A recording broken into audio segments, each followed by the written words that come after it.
दोस्तों, motor accident claims tribunal MACT ये tribunals उन क्लेम्स को हैंडल करता है जिसमें loss of life, loss of property और इंजरी हो गई है एक्सीडेंट की वजह से। तो उस केस में आप कैसे क्लेम अप्लाई कर सकते हैं, क्या उसकी टाइमलाइन है, कहाँ पर वो क्लेम फाइल आपको करना है, तो ये सारी चीज़ें आज के टॉपिक में हम डिस्कस करेंगे। चलिए बिना देरी किए हुए हम आज के टॉपिक को शुरू करते हैं। दोस्तों, सबसे पहले हम देखेंगे कि हमें कंपनसेशन कैसे क्लेम करना है। उसके लिए हमें 4 स्टेप्स फॉलो करने पड़ेंगे। पहले स्टेप्स में हमें एडिशन फॉर फ्यूचर प्रोस्पेक्ट्स देखना है, जिसमें विक्टिम की डेथ हो गई है। उस केस में हम ये देखेंगे कि कैसे अगर वो अभी सर्वाइवल होता तो उसका इंक्रीमेंट होता, उसका एप्रिसिएशन होता, अगर वो बिजनेस कर रहा होता कहीं ना कहीं वो ग्रोथ करता तो उसकी इनकम बढ़ती। तो उसके लिए हम स्टेप नंबर 1 फॉलो करेंगे कि हम एक एजम्पशन लेंगे कि हमारे को कितनी सैलरी ऐड करनी है फॉर फ्यूचर प्रोस्पेक्ट्स के लिए। उसके बाद स्टेप नंबर 2 में हम लेंगे डिडक्शन फॉर पर्सनल और लिविंग एक्सपेंसेस। अगर वो आज सरवाइव करता तो अपने लिविंग के लिए कुछ ना कुछ खर्चा करता, तो ये हम कटौती करेंगे एजम्पशंस के बेस पे। उसके बाद है थर्ड स्टेप जो हम अप्लाई करेंगे वो मल्टीप्लायर। मल्टीप्लायर्स में हम उसके एज बैंड के अकॉर्डिंग मल्टीप्लायर करेंगे, जो कि डिफरेंट डिफरेंट एज बैंड में डिफरेंट डिफरेंट मल्टीप्लायर्स दिए हैं। पहले 3 स्टेप को हम अप्लाई करने के बाद हमारा टोटल कंपनसेशन आ जाएगा। उसके अलावा हम 4 स्टेप अप्लाई करेंगे जनरल एंड पिक्यूनरी डैमेजेस, जिसमें loss of state, loss of consortium, loss of funeral expenses, इन तीनों एक्सपेंसेस को हम ऐड करेंगे। First, second and third step को हमने अप्लाई किया है, उसके बाद हम जनरल एंड पिक्यूनरी डैमेजेस को उसमें ऐड कर देंगे।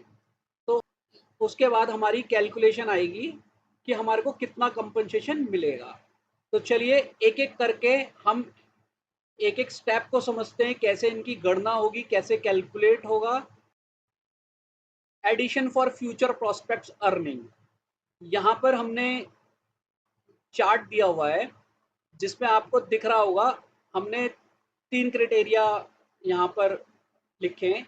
एक है एज बैंड, दूसरा है सैलरीड पर्सन और परमानेंट एम्प्लॉय, तीसरा है फॉर सेल्फ एम्प्लॉयड। उसके बाद यहाँ पर अलग अलग एज बैंड दिए गए हैं जिनके अकॉर्डिंग उनकी इनकम में एडिशनल इंक्रीमेंटल होगा।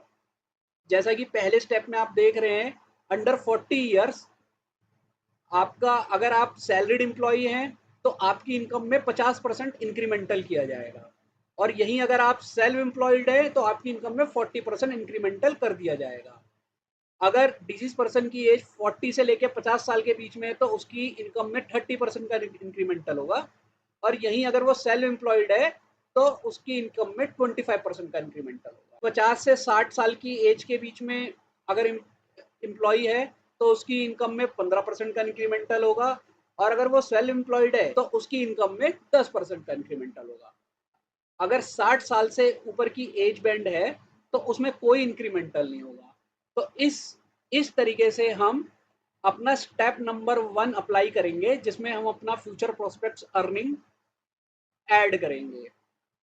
आगे जाकर हम इसको एक एग्जांपल की मदद से समझेंगे कि ये कैसे कैलकुलेशन होता है। स्टेप नंबर 2, यहाँ पर हम देखेंगे कि डिडक्शंस फॉर पर्सनल एक्सपेंसेस और उसके लिविंग एक्सपेंसेस के लिए डिडक्शंस मिलनी है। यहाँ पर जो डिडक्शंस होगी उसकी इंक्रीमेंटल इनकम ऐड करने के बाद ओनली पेरेंट्स 1 और लेस देन 2 हैं कि आधी इनकम में डिडक्शंस होगी। अगर डिपेंडेंट 2 से लेकर 3 के बीच में है तो 1/3 डिडक्शन होगी।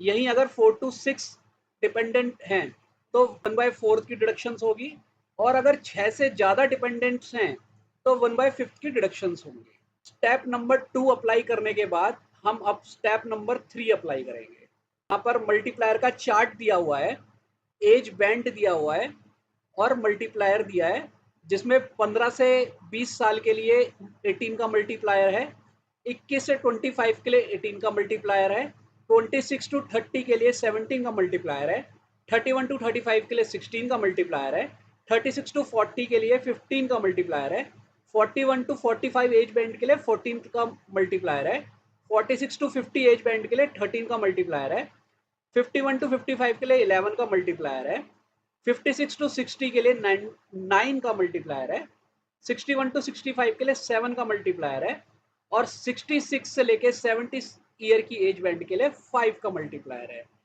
तो थर्ड स्टेप हमने अप्लाई करने के बाद हमारी टोटल कंपनसेशन आ जाएगी। उसके बाद हम फोर्थ स्टेप अप्लाई करेंगे। दोस्तों, ये हमारा फोर्थ स्टेप है, जनरल एंड पिक्यूनरी डैमेजेस। जितने भी एक्सपेंसेस नीचे दिए गए हैं, इनका एवरी 3 इयर्स में इंक्रीमेंटल होगा। इनका जो बेस ईयर है वो 2017 है। National Insurance Company Limited versus Pranay Sethi 2017 में सुप्रीम कोर्ट ऑफ इंडिया ने यूनिफॉर्मली डैमेजेस अमाउंट को फिक्स किया था। उससे पहले अनयूनिफॉर्मली अमाउंट्स एलोकेट किए जा रहे थे, जिससे कि बहुत ज़्यादा प्रॉब्लम हुई थी। 2017 के बाद यहाँ पर लिमिट को फिक्स कर दिया गया। पहला यहाँ पर बताया गया कि लॉस ऑफ स्टेट के लिए 15,000 रुपये का डैमेज कंपनसेशन मिलेगा। लॉस ऑफ स्टेट में जो 15,000 का कंपनसेशन दिया जा रहा है डैमेजेस के रूप में, अगर जो डिजीज पर्सन है या विक्टिम जो था, अगर वो आज की डेट में सर्वाइव होता, जिंदा होता, कुछ ना कुछ इन्वेस्टमेंट कर रहा होता, सेविंग्स कर रहा होता, प्रॉपर्टी जोड़ रहा होता, तो उसके लिए एक प्रिस्क्राइब किया है सुप्रीम कोर्ट ऑफ इंडिया ने। उसके बाद है लॉस ऑफ कंसोर्टियम, जिसके लिए 40,000 की लिमिट बताई गई है। लॉस ऑफ कंसोर्टियम में जो अप्लाई कर सकते हैं कि डिजीज की जो वाइफ है, बच्चे हैं, कई बार मदर एंड फादर को भी लॉस ऑफ कंसोर्टियम मिल सकता है। वो डिपेंड केस टू केस करता है। थर्ड है फ्यूनरल एक्सपेंसेस। दाह संस्कार के लिए लिमिट प्रिस्क्राइब करी गई है 15,000 रुपीज की। तो ये तीनों डैमेजेस आपको मिलेंगे। डिपेंड करता है कि आप यहाँ पर एलिजिबल हैं कि नहीं है तीनों के लिए, या दो के लिए एलिजिबल हैं। तो इसको हम एक एग्जाम्पल की मदद से समझेंगे। उसके साथ ही यहाँ पर बताया गया है 10% का इंक्रीमेंटल होगा एवरी 3 इयर्स में, और जो उसका बेस ईयर है वो 2017 है। अगर कुछ डिले होती है तो 6% from the date of petition till the date of payment, उस डेट तक का आपको इंटरेस्ट देना पड़ेगा। चलिए हम इसको एग्जाम्पल की मदद से समझते हैं कि कैसे हम चारों स्टेप्स को अप्लाई करके कंपनसेशन की कैलकुलेशन करेंगे और कितना कंपनसेशन के लिए हम एलिजिबल हैं। और मैं आपको एक चीज़ और बता दूं कि जो भी कंपनसेशन है, कंपनसेशन अप्लाई करने के लिए आपको विद इन 6 मंथ्स अप्लाई करना पड़ेगा with effect from date of accident. और ये कहाँ पर अप्लाई करना पड़ेगा? जिस स्टेट में, जिस जुडिक्शन में ये इंसिडेंट हुआ है, वहाँ के लोकल ट्रिब्यूनल में जाकर आपको अप्लाई करना पड़ेगा। चलिए हम केस स्टडी एग्जाम्पल की मदद से समझते हैं कि कैसे इसकी कंपनसेशन की कैलकुलेशन होगी। यहाँ पर हमने एक सैलरीड पर्सन लिया हुआ है और एक सेल्फ एम्प्लॉयड का केस लिया हुआ है।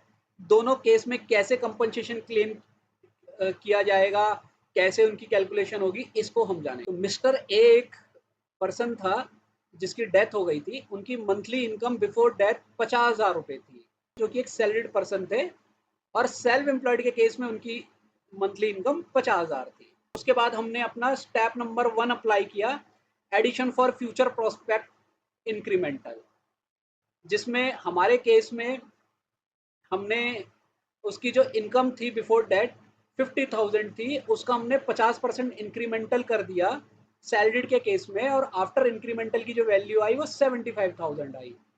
और सेल्फ एम्प्लॉयड के केस में 40% था और आफ्टर इंक्रीमेंटल वैल्यू 70,000 आई।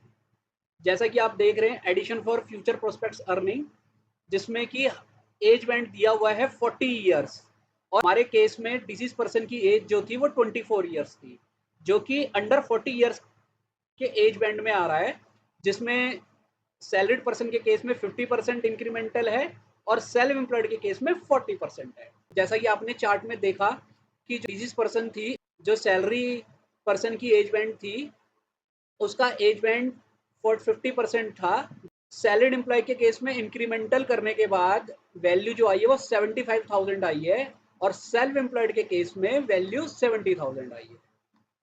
हमारे केस में जो डिपेंडेंट था सैलरीड केस में एक डिपेंडेंट पर्सन था और सेल्फ एम्प्लॉयड के केस में 2 डिपेंडेंट्स थे। तो हमने यहाँ पर सैलरीड केस में हाफ डिडक्शन करी है एंड सेल्फ एम्प्लॉयड के केस में 1/3 करी है। जैसा कि आप देख रहे हैं हमारे सैलरीड केस में 1 डिपेंडेंट था जिसमें डिडक्शन हाफ की दिखाई गई है चार्ट में और सेल्फ एम्प्लॉयड के केस में 2 डिपेंडेंट हैं जो कि सेकंड टू थर्ड के बीच में आ रहा है जिसमें 1/3 डिडक्शंस है।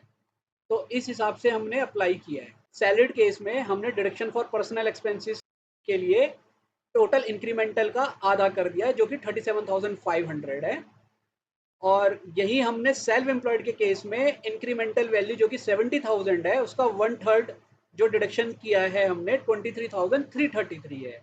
उसके बाद हमारा नेट इनकम जो आई आफ्टर डिडक्शन जो कि हमने इंक्रीमेंटल में से डिडक्शन लेस करने के बाद निकाली 37,500 और सेल्फ एम्प्लॉयड के केस में हमारी जो नेट इनकम जो निकली आफ्टर डिडक्शन 46,667। अब यहीं पर हमने अपना थर्ड स्टेप अप्लाई किया मल्टीप्लायर।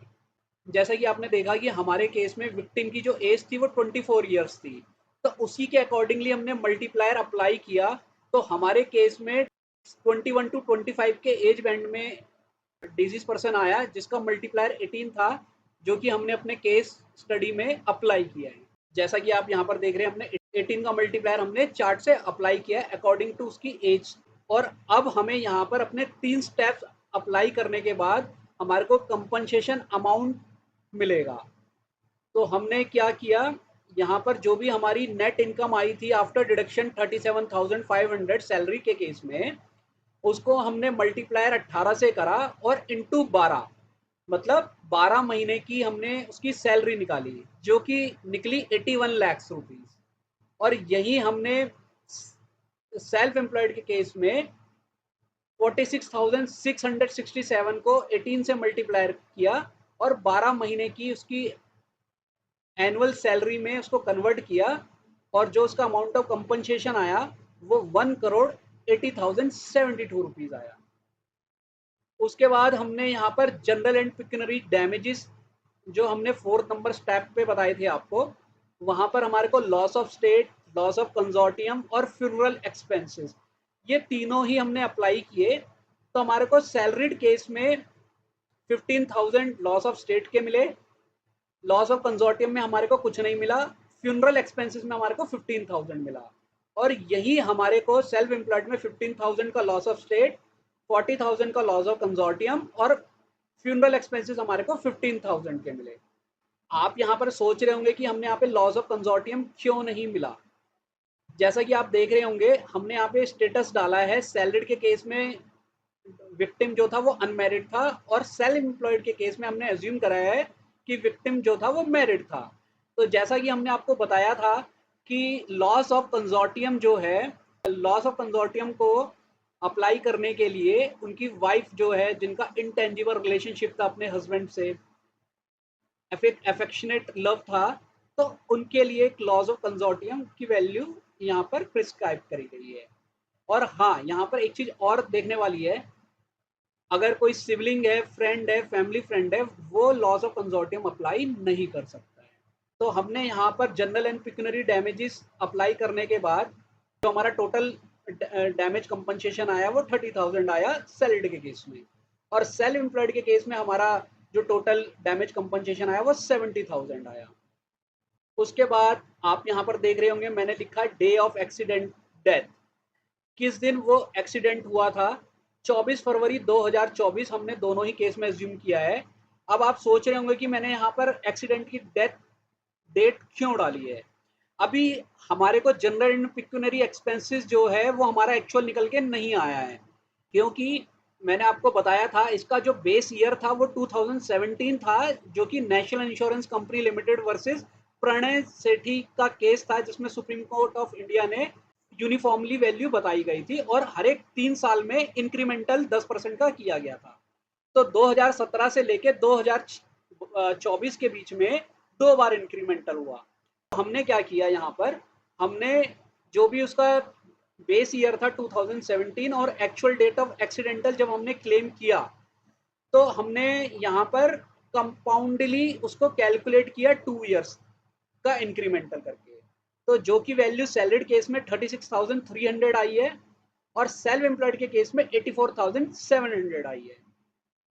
तो ये सारी कैलकुलेशन गणना करने के बाद हमारे को अपना टोटल कंपनसेशन सैलरी के केस में जो मिला वो 81,36,300 मिला, और सेल्फ एम्प्लॉयड के केस में जो हमारे को कंपनसेशन मिला टोटल 1,01,64,772 रुपीज।